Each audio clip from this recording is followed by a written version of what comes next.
જોકે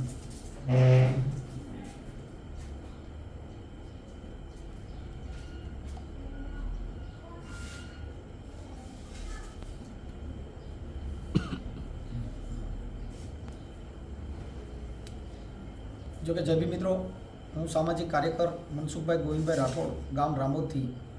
જોકે સોશિયલ મીડિયાની અંદર 2-3 દિવસ પહેલાં આપણે રાજકોટ જિલ્લાના લોધીડા તાલુકાના સરપંચ શ્રી રાજકોટ તાલુકા લોધીડા ગામના સરપંચ શ્રી જગાભાઈ, જેમનો જે અમદાવાદના જ્યોતિબેન છે કોંગ્રેસમાંથી, એમના અને યશભાઈ ચૌધરી, જેમને આ બધા કાગળિયાનું કામ અને સમાધાન માટે થઈને સાહેબોને દેવા માટે ને એવી બધી વાતચીતના એને કંઈક 4 લાખ રૂપિયા લીધા હતા. પણ આ વિડીયો વાયરલ થતાં નામદાર કોર્ટમાંથી ને પોલીસમાંથી ભારણ થોડુંક ઓછું થઈ ગયું છે. એટલે ભાઈ અત્યારે આભાર વિધિ કરવા માટે આવ્યા હતા. કેમ કે નામદાર કોર્ટમાંથી ને આવી બધી એમાં ઘણી પ્રોસિજરો હોય, એમાં કોર્ટમાંથી પણ ભારણ વધતું હોય અને પોલીસમાંથી પણ ઘણું ભારણ વધતું હોય. પણ આ ઓડિયાના માધ્યમથી આજે એમનું સમાધાન થઈ ગયું ને એ લોકોએ 4 લાખ રૂપિયા આને આપ્યા હતા, એને પાછા આપી દીધા છે ઓનલાઈનથી.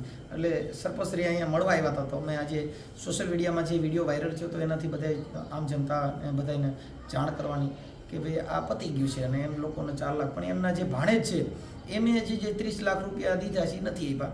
એમાં તો જે વિક્રમભાઈ જે કાઠી દરબાર છે એમનો પણ વિડીયો મૂક્યો હતો અને એમને નથી આપ્યા. પણ આ જે 4 લાખ રૂપિયા આનું બધું સીધું કરવા માટે જે લીધા હતા જ્યોતિબેને અને યશભાઈ ચૌધરી, એ એમને ગૂગલ પેથી પૈસા અને પરત મળેલા છે. એટલે અત્યારે મને જાણ કરવા આવ્યા હતા. એટલે અમે સોશિયલ મીડિયાના માધ્યમથી જાણ કરી છે પ્રજાને, જનજાગૃતને, અધિકારીઓને, ભાઈ આ બનાવની અંદર અત્યારે ભાઈને પૈસા પાછા મળી ગયા છે. તો સરપંચ સાહેબ વાત કરશે શું હતું.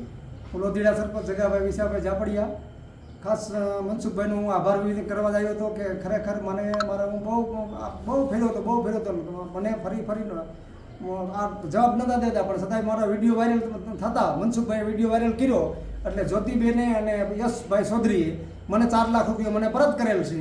અને ભાઈ વિનોદભાઈ જસમતભાઈ ચૌહાણે એને આજે 30 લાખ રૂપિયા આપ્યો નથી ને આ કામ કરવા માટે મેં આને 4 લાખ રૂપિયા આપ્યા હતા. મારા આ કામ સુલટાવવા માટે મેં મારા જમીન મૂકેલી હતી, એની ઉપર 30 લાખ રૂપિયા લઈને વિનાને આપેલા હતા. એના માટે મેં 30 લાખ રૂપિયા આ બેનને આપ્યા હતા, 4 લાખ રૂપિયા. 30 લાખ રૂપિયા સુલટાવવા હતું કે મારી જમીનના કાગળિયામાં આ સુલટાવી દો. એટલે બેને કીધું હું સુલટાવી દે, એટલે નો એને કીધું સુલટાણા. એટલે મને 4 લાખ રૂપિયા મને પરત મળેલ છે. હું મનસુખભાઈનો આભાર માનું છું, ખૂબ ખૂબ આભાર. મને પોલીસ સ્ટેશનના ધક્કા ખાતા, મને કોર્ટ ન સડતા, મને આ મનસુખભાઈનો વિડીયો વાયરલ કરતા મને મારા 4 લાખ રૂપિયા પરત મળેલ છે. થેન્ક યુ, આભાર.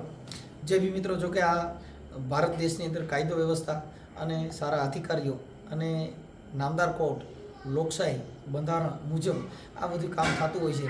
અમારું કોઈ તાકાત નથી સાહેબ, કેમ કે વાણી છે એ તો અલગ હોય છે શબ્દ થકી. સોશિયલ મીડિયામાં શું છે, પોતે પોતાનું ઓલું થતું હોય એટલે પૈસા આપી દેતા હોય. અમારી પાસે કોઈ સત્તા જ નથી ને અમારી પાસે કાંઈ ડિગ્રી નથી ભાઈ સાહેબ, સામાન્ય માણસ અને લોકગાયક કલાકાર છીએ. પણ વાણી થકી, કેમ કે શબ્દ છે ને એ એક બંદૂક છે, શબ્દ છે એ કારતૂસ છે. કેમ કે શબ્દ છે ને એક શબ્દના માર્યા મરી ગયા, જેને શબ્દ છોડી દીધા રાજ, જેને શબ્દ વિચારા બાપુ સુધરી ગયા એના કાજ.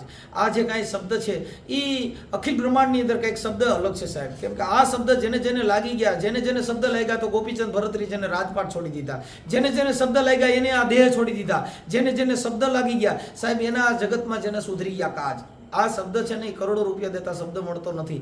આ શબ્દથી માણસના જે પરિવર્તન આવી જાય, માણસમાં સુધારો આવી જાય. એટલે સર્વ ધર્મપ્રેમી જનતાને તેમજ પોલીસ પ્રશાસનને અને નામદાર કોર્ટ ઉપરથી આટલું ભારણ ઓછું થયું. એટલે જનજાગૃત તરીકે એક લોક સાહિત્યકાર મનસુખભાઈ રાઠોડ અને સામાજિક કાર્યકર તરીકે આજરોજ મેં આ સોશિયલ મીડિયાની અંદર જાહેર કર્યું આ લોધીડા સરપંચ એમને કે પૈસા પરત આવી ગયા. એટલે એ ઓડિયો વાયરલ થયો હતો. એટલે દુનિયામાં જે ઓડિયાના હિસાબે બધાને થાય કે આનું ચીટિંગ થયું, આ થયું, પણ એને અત્યારે પૈસા પરત મળ્યા. એટલે આપણે આ જગતને પાછી જાણ કરવી એ પણ ફરજ બને છે. જય ભીમ, જય માધાતા. બને એટલું વિડીયોને શેર કરજો મિત્રો.